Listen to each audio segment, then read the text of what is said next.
Hey, it's me.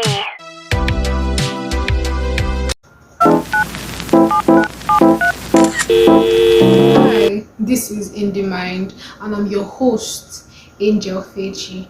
This is the very first episode of In the Mind. So if you are here, you're an OG, and I'm very, very happy to have you here. So for the first episode, I decided to do a lot of digging, a lot of research, and come up with a very should I use the word interesting, and come up with a story that is intriguing. Yes. We're going to be talking about a Nigerian serial killer. When it comes to like the true crime and storytelling, there's a lot of people who talk about true crime, who talk about true life criminals, but there's little or no documentaries about African serial killers. And I don't know, especially down here in Nigeria, there's almost no documentaries about these people. So I was lucky to find one that had some details on the internet, and I decided to do a lot of digging. When I say a lot, I did a lot of digging. Like I did a lot of work to be able to like fix the pieces together and then get the story into one piece. I think that makes any sense.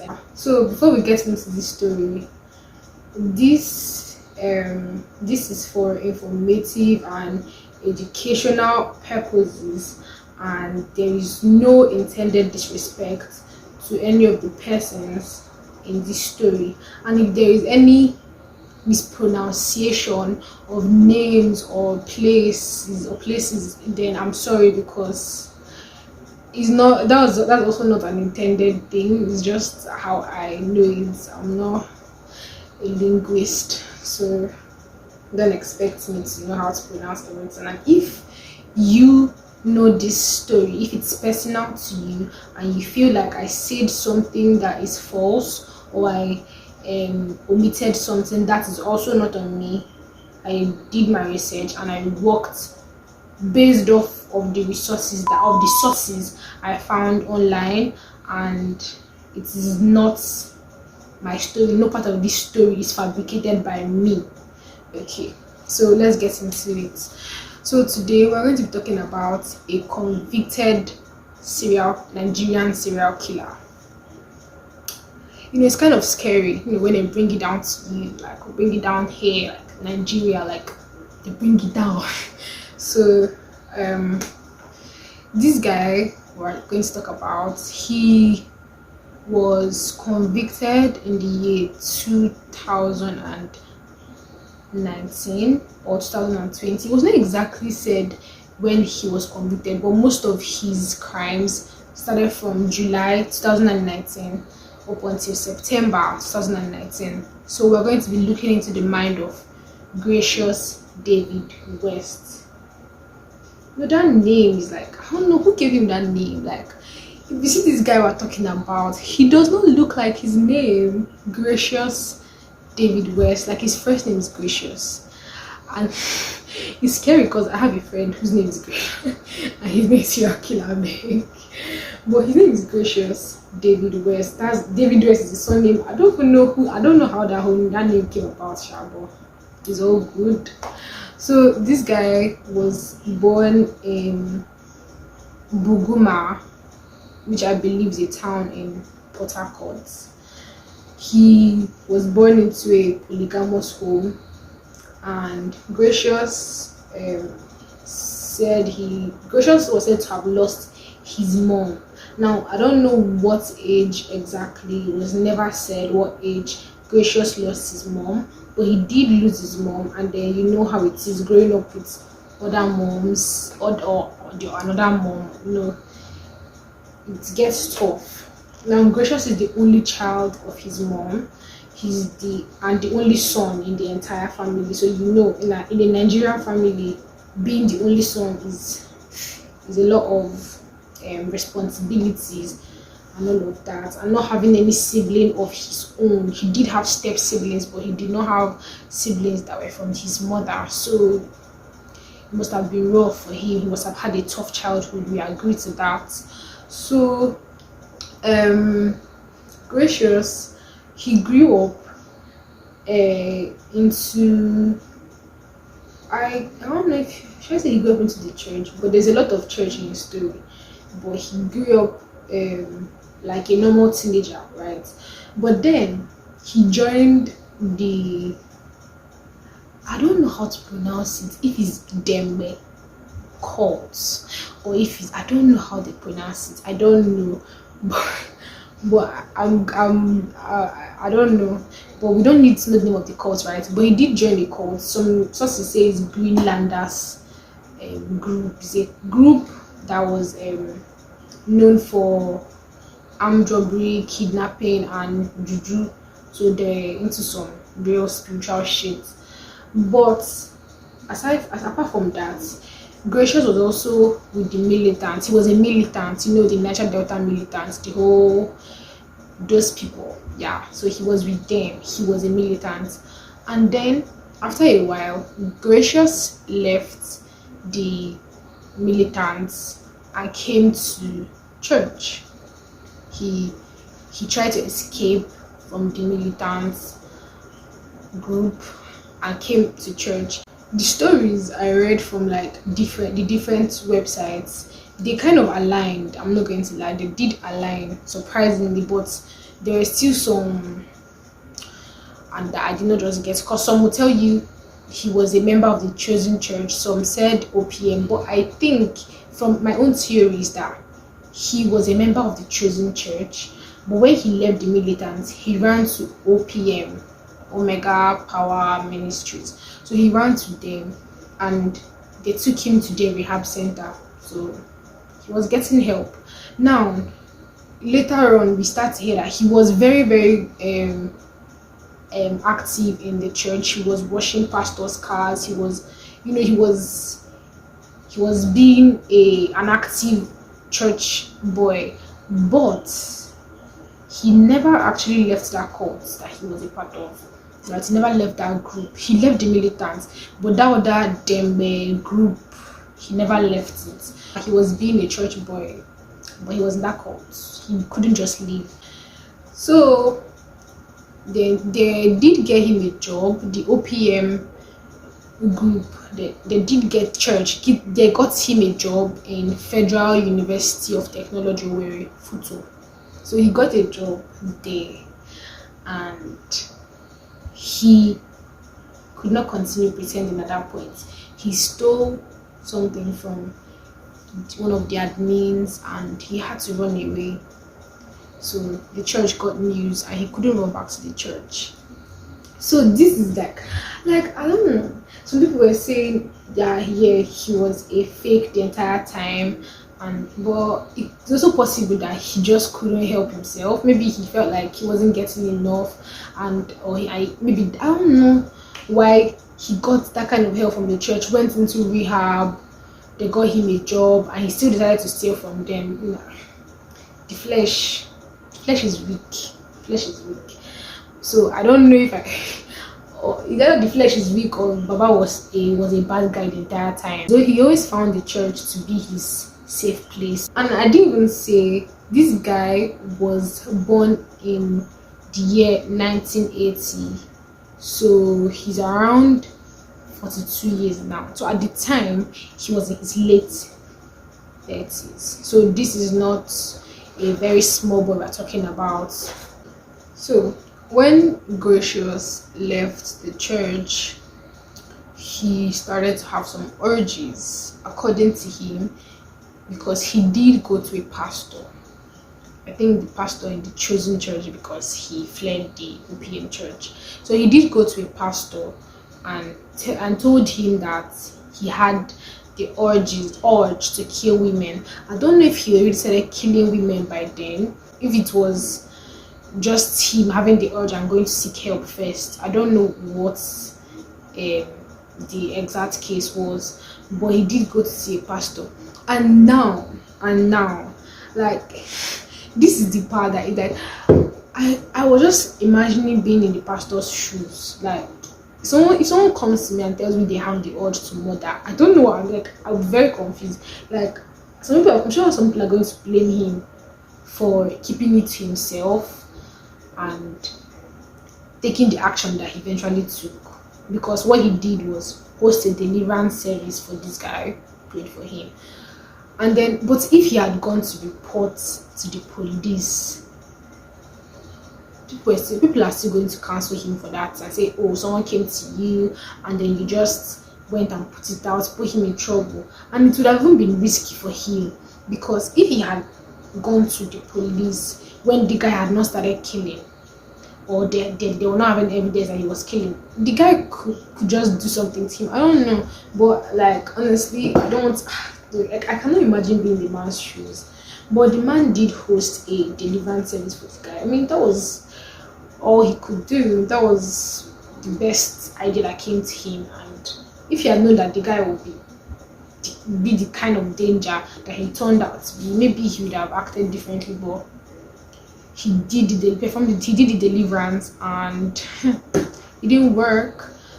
And, I think your heart has to be accepting for a deliverance to work. It doesn't just, God doesn't force himself on you. So I don't know, but this guy got his deliverance and shit didn't happen, because he still went about and he murdered women. Now, this guy's mode of killing is scary, because he said he would drive out in the night, and he was homeless. He didn't have a specific home, so he slept in hotels, guest houses, all of that kind of stuff. He didn't have an exact home. I mean, he left rehab and left his job. There's nothing on him, right? So he would drive out in the night, and then he would talk to women. He would try to persuade them, according to him, with about 100k, 200k. And I'm telling you, this is 219. So 100k is even big money now. If you give me 100k, it's huge. So he would persuade this man with 100k, 200k to go out with him, and then sometimes they will not go out with him. He will have to like take their numbers, and he will talk to them later and then convince them. Now he and the lady will go out, they will eat, sleep together, and Gracious would wake up in the night, strangle these women to death. Now he had a mode of doing it. He always used a white handkerchief to strangle them. He would tie the legs, the hands, and then strangle her. So the bodies of these women were found in white clothes. And I mean, the shitty thing that he did, which is great because that was the way that they could find him, that they found him, was that he was getting his clothes laundered in the hotel. He would give the hotel laundering service his clothes, because he no get out. He doesn't wash his clothes. Sometimes when they had not returned his clothes, and he has done the deed. Sorry, I'm laughing. It's not funny. These women under the bed. One of the occasions, one of the women was found in the wardrobe of the hotel. So, because he was avoiding room services coming in to meet a dead woman tied in white clothes, he would hide them like that. He never covered his murders. Like, he didn't even try to bury them or anything. He just left them, which is great because that was a clue. Now, more dead bodies were found in other states, in Abia, in Imo, where he worked in the university, in Lagos, Edo. Killed one woman in each of these states. So the police was reporting bodies of women tied in white clothes. All of them were tied in white clothes, strangled white clothes, their hands tied up, and their belongings were taken. He would ask these women for their ATM pin, take their card, take their phones, take all the money they had on them. That's even why it's confusing. So I don't get the motive. This guy didn't say what women did to him. He just enjoyed killing. Because why just rob them? Or just rob them on the road, rob them and throw them out of your car? Why do you have to kill them? Because it's difficult getting into the mind of this guy. Because why? Like, why?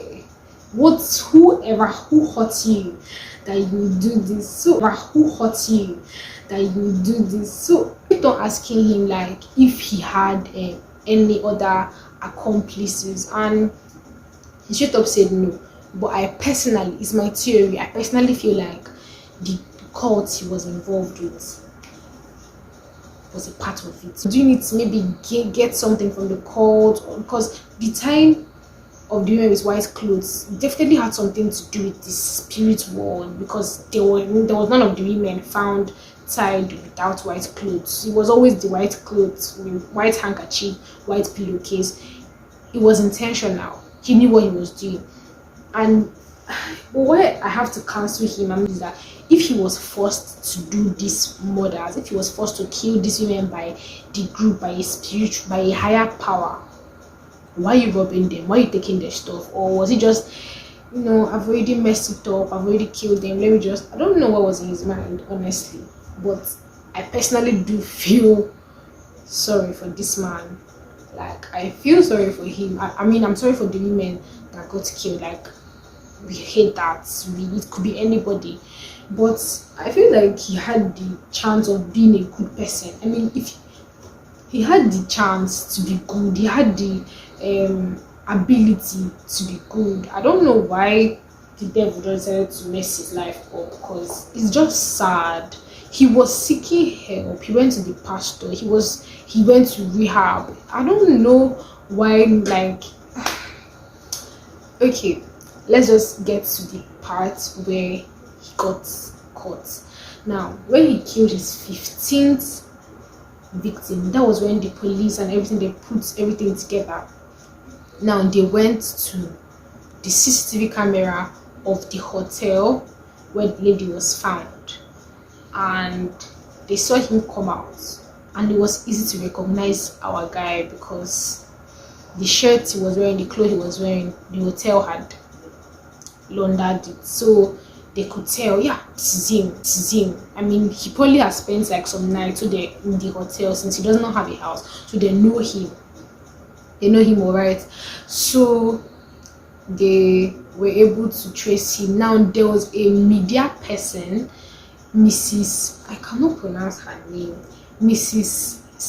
Isimenitare. God help me, I cannot pronounce her name, so I'm not going to say it. I'm just going to write it. So she was the one that identified this guy. I think from church, maybe the OPM church. Yes, I think from the OPM church. She then made a post saying, this is the guy. He had always been a fake. Like, this is him.